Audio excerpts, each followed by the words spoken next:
আল্লামা ইকবাল বলেছেন, গাছের ঝরা পাতা মাটিতে পড়েছে। এই ঝরা পাতাগুলো দেখে আল্লামা ইকবাল বলছেন, ঝরা পাতা, ঝড় থেকে ভয় পেও না, এ ঝড় এসেছে তোমাকে মাটি থেকে উপরে উঠাবার জন্য।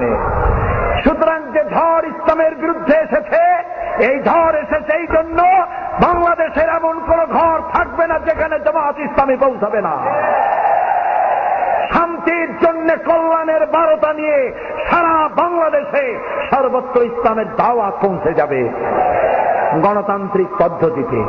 শুনিয়ে যাই কোরআন সামনে নিয়ে আপনাদেরকে, এই গণতান্ত্রিক পদ্ধতি মধ্য দিয়ে কোরআনের আইন বাংলাদেশে প্রতিষ্ঠা করার জন্য যদি 100 বছর জামাত ইসলামীকে অপেক্ষা করতে হয়, জামাত ইসলামী 100 বছর অপেক্ষা করবে, তবুও সন্ত্রাস এবং চরম পন্থা অবলম্বন করবে না, করবে না, করবে না।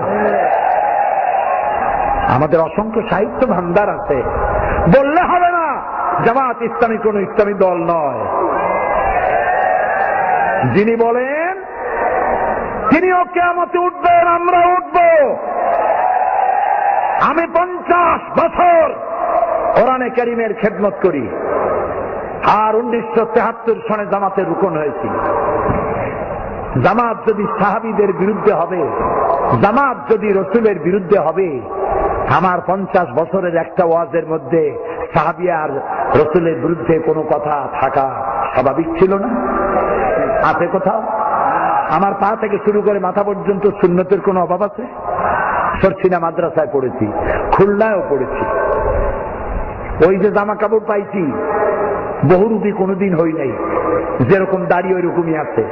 আপনারাই তো দেখতেছেন, উল্টো পাল্টা দেখছেন, উল্টো পাল্টা দেখছেন। কয় আমাদের আকীদা খারাপ। কি খারাপ হইছে আকীদা? আমার কোন নেতা আকীদা খারাপের কথা বলেছে? আমার নিজামী সাহেব, মুজাহিদ সাহেব, আমার এমপিরা, আমার নেতৃবৃন্দ, আমার গোলাম আজম সাহেব কে বলেছেন সাহাবীদের বিরুদ্ধে জানতে চাই?